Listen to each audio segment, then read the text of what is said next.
नमस्कार, मैं मयूर जोशी। आप देख रहे हैं उदयपुर न्यूज और इस वक्त हम मल्ला तले स्थित गांधी चौक में स्थित है, जहां पर पार्षद हिदायतुल्लाह जी द्वारा यहां पर 2 दिवसीय उपवास का एक कार्यक्रम आयोजित किया गया, जिसके अंदर 19 जुलाई को एक अप्रिय घटना इनके क्षेत्र में हुई थी, जहां पर 2 समुदायों के बीच काफ़ी तनावपूर्ण स्थिति हो गई थी। उसी के मद्देनज़र इन्होंने शांति और सौहार्द को बनाए रखने के लिए यहाँ पर 2 दिवसीय उपवास का कार्यक्रम रखा है, जिसमें आज उनका दूसरा दिन है। उनसे विशेष मुलाकात करेंगे। सर, सबसे पहले तो ये बताएं कि अगर कांग्रेस के पर्याय की बात करें तो एक सच्चे कांग्रेसी सिपाही होने का हमेशा फर्ज आपने अदा करा। अभी तक का आपका पूरा कार्यकाल निर्विवादित रहा, किसी तरह का विवाद आपसे नहीं जुड़ा, पर उसके बावजूद ये जाते जाते, क्योंकि अब एक वर्ष का समय बचा है आपके भी कार्यकाल में, ऐसे में ये जो तगमा लगा है सांप्रदायिक सौहार्द वाला, इसे कहाँ तक उचित मानते हैं और ऐसा होना चाहिए क्या? ये मेरे कार्यकाल की बात नहीं है या फिर कांग्रेस की बात नहीं है, ये पूरे हमारे हिंदुस्तान की बात है कि चाहे किसी का भी कार्यकाल हो या कोई सी भी पार्टी हो, कोई आते हुए हो या जाते हुए हो, ये किसी के उसमें भी नहीं होना चाहिए। ये तमगा लगना ये हमारे लिए बहुत गलत बात है। हमारे ऊपर सवाल या निशान है, प्रश्न चिन्ह है कि हम इसको कहीं ना कहीं देख नहीं पाए, कुछ कर नहीं पाए हम इसको। जी, इन सारी विषयों को किस तरह से देखते हैं? क्या ये एक सोची समझी रणनीति है? क्योंकि देश के अंदर जिस तरह से माहौल हम विगत कई वर्षों से देख रहे हैं, तो एक अलग सी सोच लोगों की पनपती जा रही है। मैं अगर हिदायतुल्लाह जी के साथ बैठा हूँ तो लोग मेरे बारे में भी कुछ तंज कस देंगे। ऐसी जो दूरी हो रही है, इसके पीछे मुख्य वजह क्या है? इसके पीछे बहुत से कारण हैं, मैं उन कारणों पर नहीं जाना चाहूँगा। बस ये है कि हमें अपना काम, हमें परिवार, हमारे बच्चे, हमारा मोहल्ला, हमारा शहर, हमारा हिंदुस्तान हमें देखना है। जी।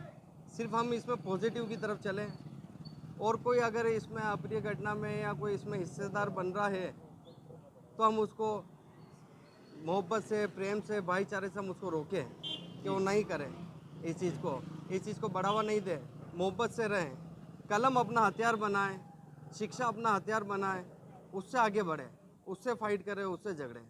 अब वहाँ पर जो ये माहौल उग्र हो गया था उस दिन जो देखा हमने, अब उसमें किसी तरह की कोई आहट जैसी स्थिति तो नहीं, अब उस पर काबू पाया गया? बिल्कुल, प्रशासन ने अपना काम सुचारू रूप से करा, और उसको स्थिति और भयावह हो सकती थी, उसको प्रशासन ने अपना काम करके उसको रोका।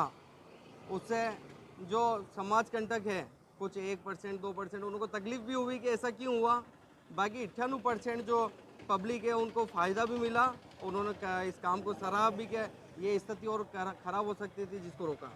जी। अंतिम और आखिरी सवाल आपसे कि इस तरह से जो उपवास रख के ये समाज में किस तरह का संदेश आप देना चाहते हैं?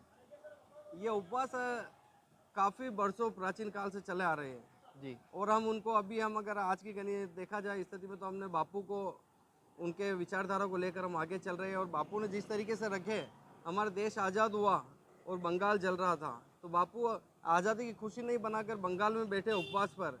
मैंने भी उन्हीं के पद चिन्हों पर देखा, शिक्षाएं आज ली, छड़ी मिलन भी है आप में, उसके छड़ी मिलन बावजूद भी भी है। आप उपवास कर रहे हैं।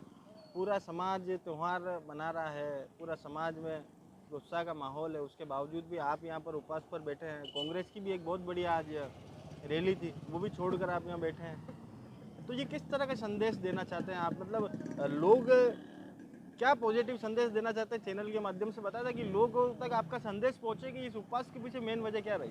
छड़ी मिलन है, मोहर्रम आ रहे हैं, आगे राखी आ रही है। जी। ये हमारे जो त्यौहार है जब भी सक्सेस हो गए, जब आपस में हम भाईचारा रखेंगे, बाकी इन त्यौहार का हमारे से कोई मतलब नहीं है। फिर हम अगर हम खुश नहीं है, आपस में भाईचारा नहीं है, तो हमारे त्यौहार किस काम के, हम कैसे बना पाएंगे आपस में रहकर? जी। तो हमें तो ये भाईचारा रखना ही पड़ेगा। मैं आपके चैनल के माध्यम से ये कहना चाहूँगा मेरे वार्ड वासियों को, जहाँ भी सांप्रदायिक स्वार्थ थोड़ा कम हुआ है, पूरे उदयपुर और हिंदुस्तान की जनता को ये कहना चाहूँगा कि आपस में भाईचारा रखें। इस भाईचारे बिना कुछ भी नहीं है। हमारे देश को आगे बढ़ाना है, हमारे उदयपुर को आगे बढ़ाना है, मेरे मोहल्ले को अगर आगे बढ़ाना है, तो हमें आपस में भाईचारा रखना ही पड़ेगा। इसके अलावा हमारे पास कोई दूसरा रास्ता नहीं है। तो हमारी विशेष मुलाकात थी हिदायतुल्लाह जी से, जिन्होंने अच्छे से वर्णित किया कि किस तरह से आपस का भाईचारा बनाकर ही हम जीवन को अच्छी तरह से जी सकते हैं। और ये हिंदुस्तान को अगर आगे ले जाना है तो हथियार बनाए, कलम को अपनी हथियार बनाए। नफरत के बाजार में मोहब्बत बेचने निकले थे हिदायतुल्लाह जी, और देखते हैं कितना कामयाब होते हैं। तब तक के लिए आपसे अलविदा लेते हैं। धन्यवाद। जय हिंद, जय भारत। जय भारत।